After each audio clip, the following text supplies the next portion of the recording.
I'm Mark Folson, chairman of the Nebraska Republican Party.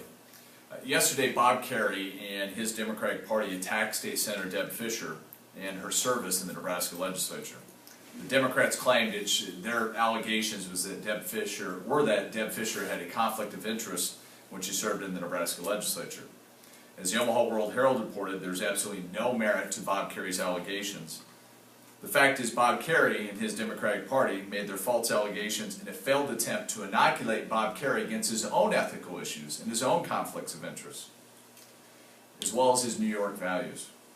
There's been a lot of discussion during the 2012 election, both in the presidential race and other races, about American exceptionalism, those qualities that make our country unique and frankly make America better than any other country ever known to man.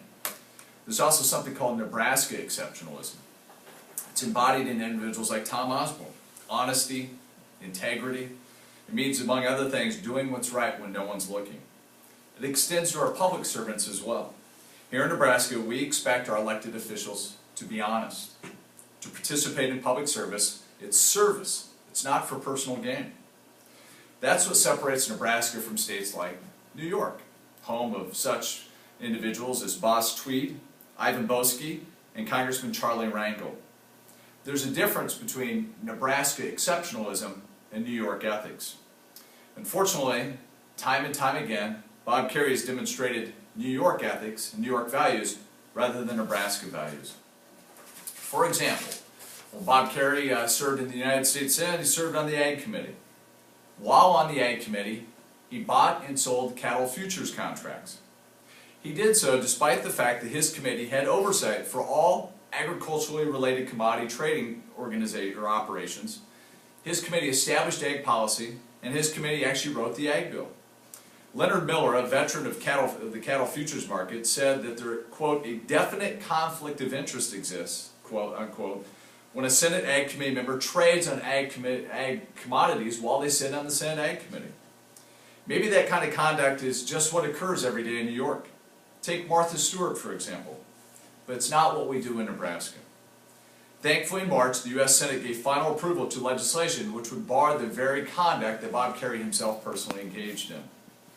Here's another example of Bob Kerrey's New York ethics and New York values. His service on the Tenet Healthcare Board. Immediately after leaving the U.S. Senate, Bob Kerrey moved to New York and began his service on the Board of Directors for Tenet Healthcare, a for-profit hospital chain. While on that board, Bob Kerrey made millions of dollars in cash and stock options. Kerrey served on Tenet's Quality, Compliance, and Ethics Committee. New York-style ethics, that is. Mere days before it became public that Tenet was under federal investigation for Medicare fraud, and right before its stock crashed, Bob Kerrey cashed in some of his stock options, making more than $850,000. Tenet, meanwhile, under Kerrey's leadership, paid more than $1 billion in fines to settle allegations of Medicare fraud, questionable billing practices, and patient lawsuits. There's no surprise that the Kerrey-led Tenet engaged in such behavior, given his belief in what he once said that Medicare fraud is really not a problem. That's precisely what he told the National Bipartisan Commission on the Future of Medicare in 1998, before he joined the Tenet board. Maybe that's why he got on the board of directors.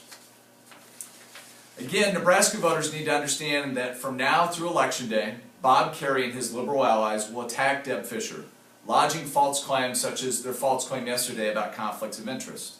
In reality, these attacks are a dishonest attempt by Bob Kerrey to drag Deb Fischer down to his level. On November 6th, Nebraskans will cast a vote for their next U.S. Senator, someone who displays Nebraska exceptionalism, not New York values. Both with his insider trading as well as his profiteering and questionable conduct while on the Tenet Healthcare Board, Bob Kerrey has demonstrated that he has become infected with New York values, and he has no business representing Nebraska in the U.S. Senate. Are there any questions?